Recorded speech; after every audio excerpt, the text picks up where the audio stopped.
Hello guys, welcome to my YouTube channel Animation Guide, Easy Way to Animation.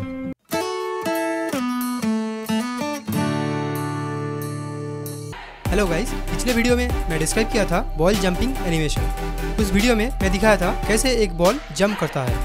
अगर वो video आप नहीं देखे होंगे तो चैनल में जाके देख लीजिए, बहुत ही अच्छा लर्निंग वीडियो है। मैं एकदम डिटेल में आपको पूरा प्रोसेस दिखाया हूँ। तो गाइस, आज का टॉपिक है ट्रिक्स बिफोर एनिमेशन। इस वीडियो में हम देखेंगे कि कोई भी कैरेक्टर और ऑब्जेक्ट का एनिमेशन करने से पहले क्या क्या ट्रिक्स यूज़ करना पड़ता है ताकि एनिमेशन करते समय कोई प्रॉब्लम ना हो।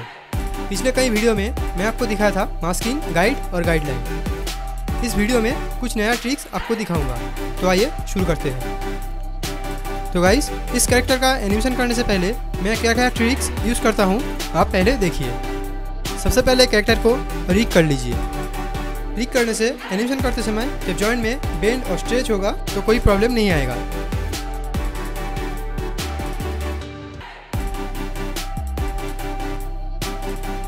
तो देखिए, इस तरह मैं कैरेक्टर का हैंड का जो लोअर पार्ट है उसको मूव कर रहा हूँ। इसको थोड़ा एडजस्ट कर ले रहा हूँ इस तरह से।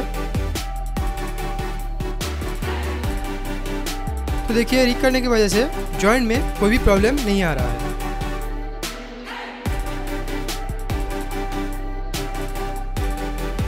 इस हैंड का शेप मैं चेंज कर लेता हूँ।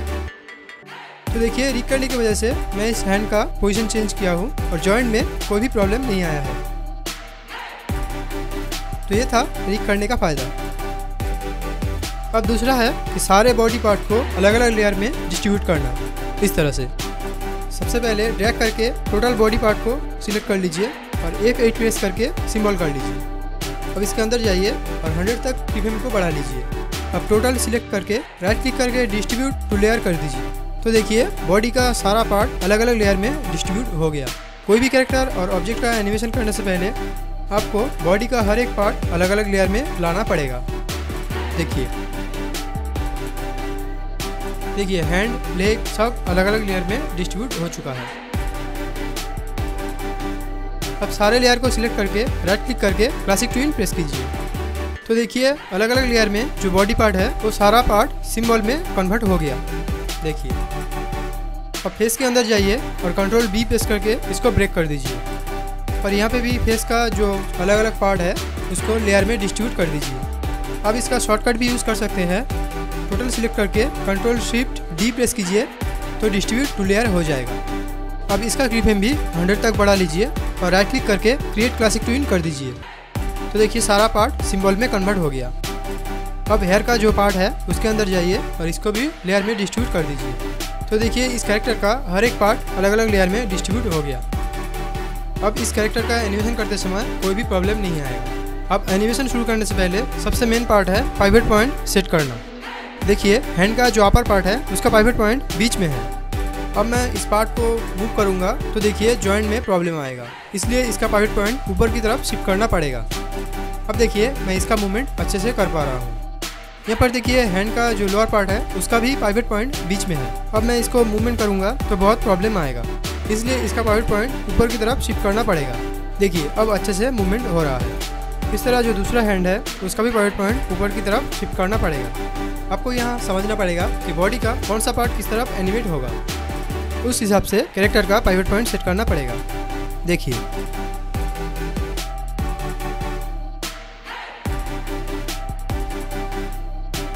यहाँ पर प्रॉब्लम हो रहा है और यहाँ पर भी मैं पाइवट पॉइंट सेट कर रहा हूँ। यहाँ पर बॉडी का जो पार्ट है उसका पाइवट पॉइंट नीचे की तरफ शिफ्ट करना पड़ेगा, तो ये अच्छे से मूव होगा। अब हेयर का जो मूवमेंट होगा उसके लिए पाइवट पॉइंट यहाँ पर सेट करना पड़ेगा। अब फेस का जो पाइवट पॉइंट होगा वो नीचे की तरफ नहीं होगा, वो गले की तरफ होगा, ताकि मूवमेंट करते समय कोई प्रॉब्लम ना हो। तो इस तरह एनिमेशन करने से पहले आपको कोई भी कैरेक्टर का पाइवट पॉइंट अच्छे से सेट करना पड़ेगा, क्योंकि बीच में अगर पाइवट पॉइंट आप चेंज करेंगे तो एनिमेशन में प्रॉब्लम होगा। अब हेयर के अंदर जाइए और जो पिंक कलर का ऑब्जेक्ट है वो मूव नहीं होगा, इसलिए उसको आप लॉक करके रखिए और जो लोअर पोर्शन है उसका पाइवट पॉइंट सेट कीजिए। तो देखिए, अच्छे से मूव हो रहा है। तो आपने देखा कैसे इस कैरेक्टर का मैं पाइवट पॉइंट सेट किया हूँ। अब अगला ट्रिक्स है सिंक्रोनाइज। कोई भी एनिमेशन करने से पहले आपको सिंक्रोनाइज ऑप्शन ऑन करके रखना पड़ेगा। सिंक्रोनाइज ऑफ करने से क्या प्रॉब्लम होता है वो आप पहले देखिए। यहाँ पे मैं टोटल लेयर को सिलेक्ट किया हूँ, तो देखिए यहाँ पे सिंक्रोनाइज ऑन नहीं है। अब मैं सारे लेयर को सिलेक्ट करके 30 में कीफ्रेम ले रहा हूँ और 14 में भी कीफ्रेम ले रहा हूँ। अब मैं ऊपर का जो 2 लेयर है उसको सिलेक्ट करके उसको सिंक्रोनाइज कर दे रहा हूँ, तो देखिए ये दिखने में चेंज हो गया। नीचे का जो लेयर है वो सिंक्रोनाइज नहीं है और ऊपर का जो 2 लेयर है वो सिंक्रोनाइज किया हुआ है।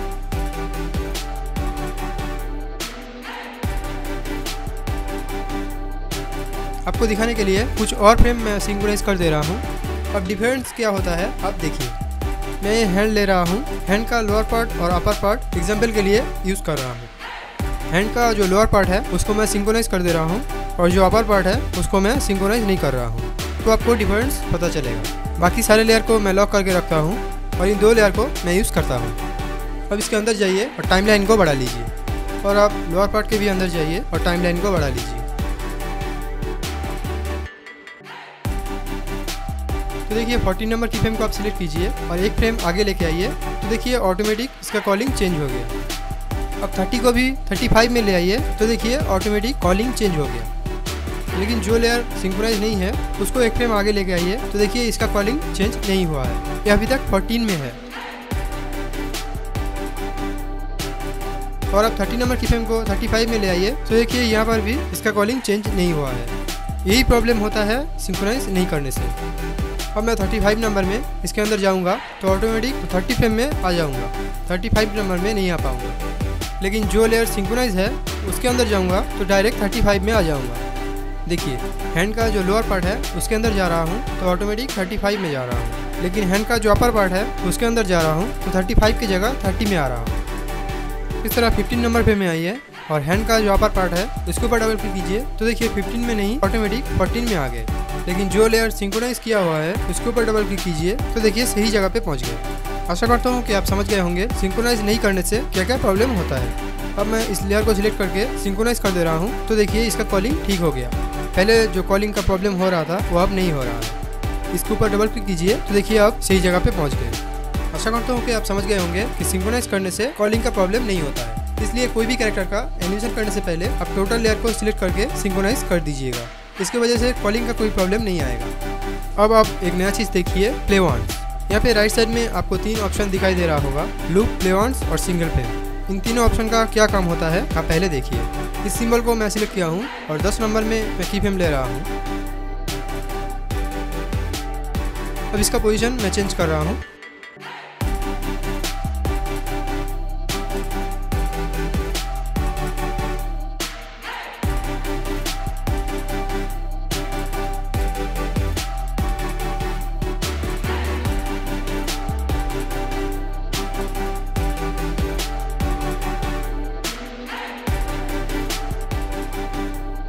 अब यहाँ पे मैं एक हैंड ले रहा हूँ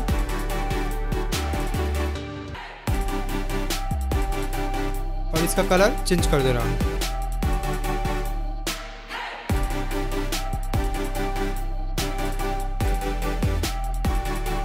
अब इस लेयर को ऊपर की तरफ शिफ्ट कर रहा हूँ क्योंकि हैंड का लोअर पार्ट बॉडी के ऊपर आना चाहिए। अब इसके अंदर जाके मैं इसका शेप चेंज कर रहा हूँ।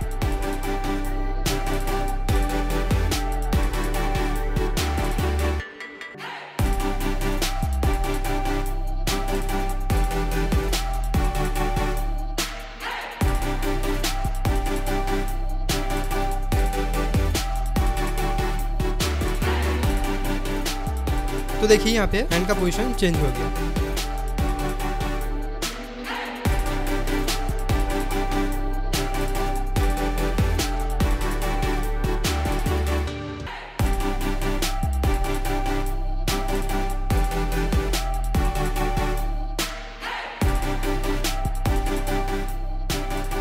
अब लूप और प्ले वंस कैसे काम करते हैं आप पहले देखिए।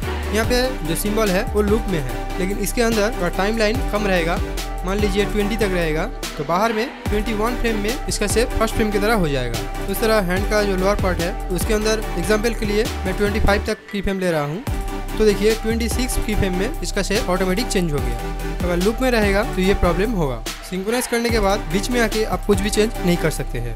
देखिए पहले फ्रेम में लूप है, लेकिन 10 नंबर की फ्रेम में अगर आप इसको चेंज करेंगे तो ये चेंज नहीं होगा। जो भी चेंज आप करेंगे वो फर्स्ट फ्रेम में ही करना पड़ेगा। अब मैं इस सिंबल को फर्स्ट फ्रेम में प्ले ऑन कर दे रहा हूँ। तो देखिए पहले जो प्रॉब्लम हो रहा था वो अब नहीं हो रहा है।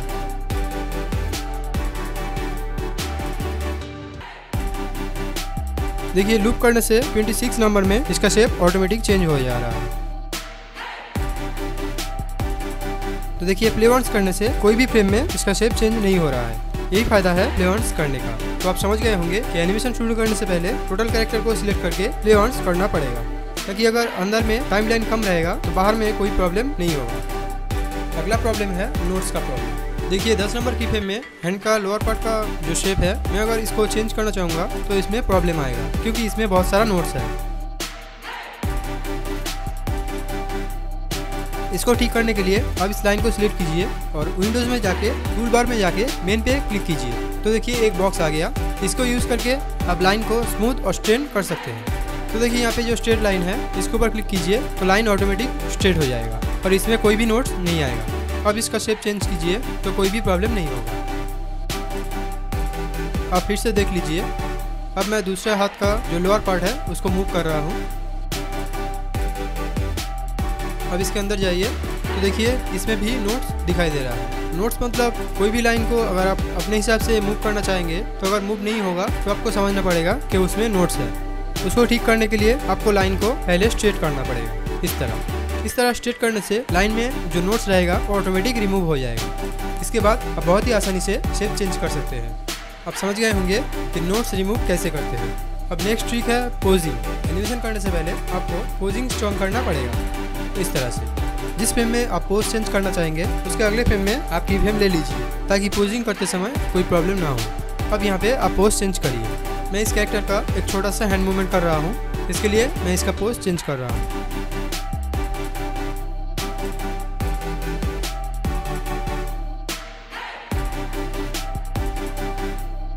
अब इसका शेप भी थोड़ा सा चेंज कर रहा हूँ। अब मैं हैंड का भी पोज चेंज कर रहा हूँ। इसको मैं फ्लिप कर दे रहा हूँ इस तरह से, और इसको एडजस्ट करके इसका कलर मैं चेंज कर दे रहा हूँ।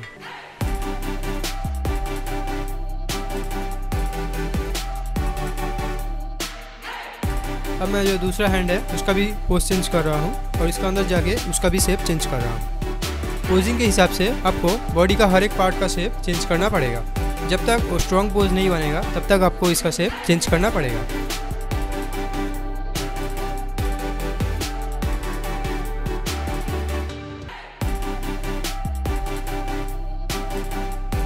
अब मैं हेड का पोजीशन चेंज कर रहा हूँ। ये जो प्रॉब्लम हो रहा है इसको ठीक करने के लिए 1 नंबर में टोटल लेयर को सिलेक्ट करके आप ड्रैग करके 9 नंबर में ले आइए। तो देखिए जो पोज चेंज हुआ है वो आप आसानी से देख पाएंगे। अब एक नया पोज बनाइए इस तरह से। बॉडी को थोड़ा मूव कीजिए और हेड को भी थोड़ा मूव कीजिए। अब हैंड का पोजीशन चेंज कीजिए। आप समझ रहे होंगे अगर पोजिंग स्ट्रांग रहेगा तो एनिमेशन करने में कोई प्रॉब्लम नहीं आएगा। अब मैं हैंड चेंज कर रहा हूँ। देखिए इस तरह से आप हैंड मूवमेंट का हर एक पोज बना सकते हैं।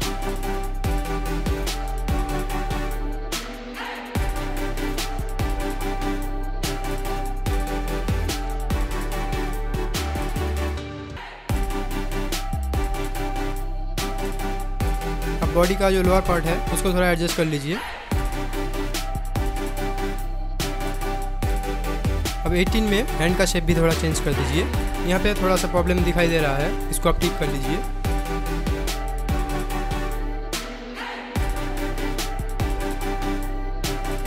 और यहाँ पर भी थोड़ा प्रॉब्लम हो रहा है, इसको आप ठीक कर लीजिए।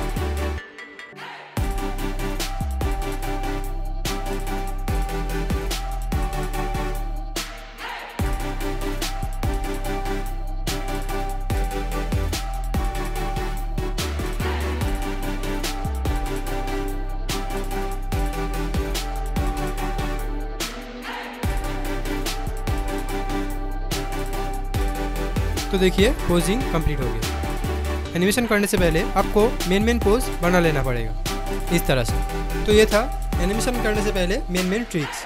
इन सारे ट्रिक्स को यूज़ करके अब अगर एनिमेशन स्टार्ट करेंगे तो कोई भी प्रॉब्लम नहीं आएगा। मैं एग्जाम्पल के लिए एक हैंड मूवमेंट का एनिमेशन कर रहा हूँ, आप ध्यान से देख लीजिए।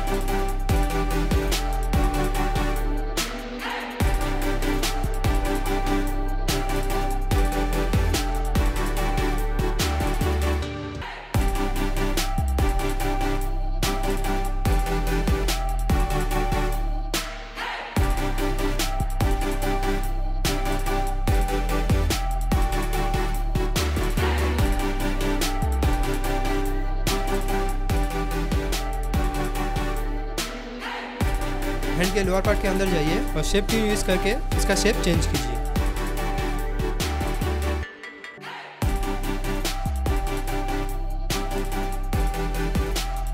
अब सारे कीफ्रेम को सिलेक्ट करके F6 प्रेस कीजिए और राइट क्लिक करके रिमूव ट्विन कर दीजिए।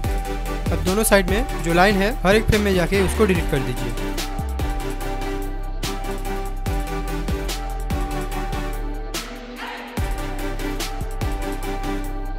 फिर से दोनों की फ्रेम के बीच में आइए और शेप ट्यून यूज़ कीजिए। यहाँ पे आप एक नया चीज़ देखिए, हिंट्स कैसे काम करते हैं आप देखिए। जब आप शेप ट्यून यूज़ करेंगे तो हर जगह ऑटोमेटिक शेप नहीं होगा और दो लाइन का जो जॉइंट है वो ब्रेक हो जाएगा। उसको ठीक करने के लिए हिंट्स यूज़ करना पड़ेगा। इसके लिए Ctrl+Shift+H प्रेस कीजिए तो रेड कलर का डॉट आएगा। जितने बार आप प्रेस करेंगे उतने बार एक एक डॉट आएगा। सारे डॉट ABCD करके आता है। दो लाइन के जॉइंट में जो ब्रेक हो रहा है उसको ठीक करने के लिए हिंट्स यूज़ करना पड़ेगा। Ctrl+Shift+H प्रेस कीजिए तो और भी रेड डॉट आएगा। इसको ले जाके हर एक कॉर्नर में शिफ्ट कीजिए। सही जगह पे शिफ्ट हुआ है कि नहीं वो आप समझ पाएंगे जब रेड डॉट्स ग्रीन हो जाएगा। अब देखिए दो लाइन का जॉइंट ब्रेक नहीं हो रहा है। इसको टोटल सिलेक्ट करके F6 प्रेस कीजिए और रिमूव ट्विन कर दीजिए। अब लाइन को डिलीट कर दीजिए। इस तरह शेप देने के बाद जहाँ जहाँ कॉर्नर ब्रेक हो जाएगा वहाँ पे आप हिंट्स यूज़ कीजिए।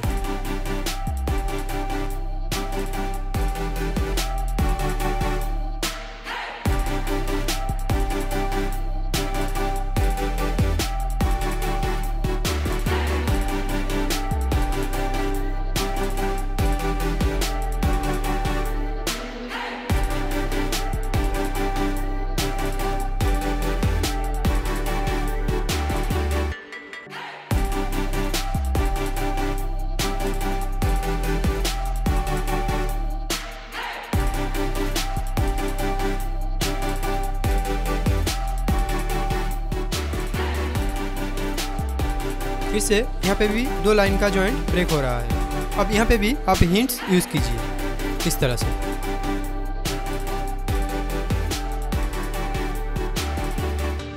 देखिए अभी भी प्रॉब्लम हो रहा है, इसके लिए हिंट्स का पोजीशन आप चेंज कीजिए। तो देखिए ये ठीक हो गया। अब लाइन को डिलीट कर दीजिए। आशा करता हूँ कि आप समझ गए होंगे कि हिंट्स कैसे यूज़ होता है।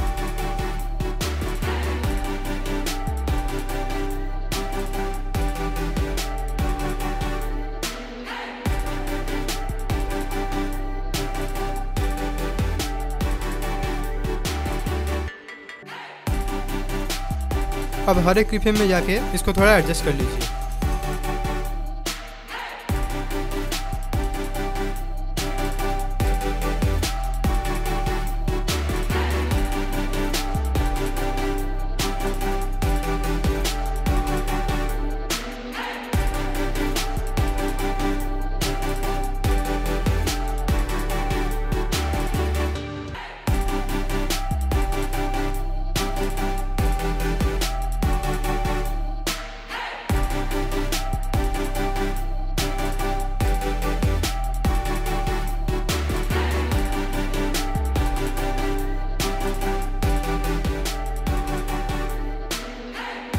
तो देखिए हैंड मूवमेंट एनिमेशन कंप्लीट हो गया। इस तरह एनिमेशन करने से पहले आपको बहुत सारा चीज़ ध्यान रखना पड़ेगा।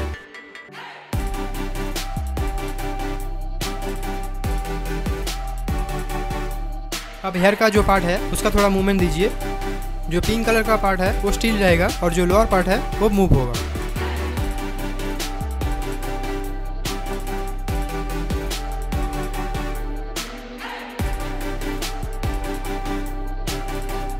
अब इसका टाइमिंग थोड़ा चेंज कर दीजिए। अब इसमें इजी इन और इजी आउट यूज़ कीजिए। तो देखिए हेयर का मूवमेंट हो रहा है।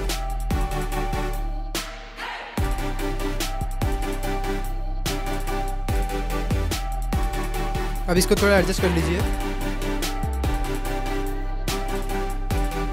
अब इसको थोड़ा डिले कर दीजिए। तो ये था एनिमेशन शुरू करने से पहले मेन ट्रिक्स।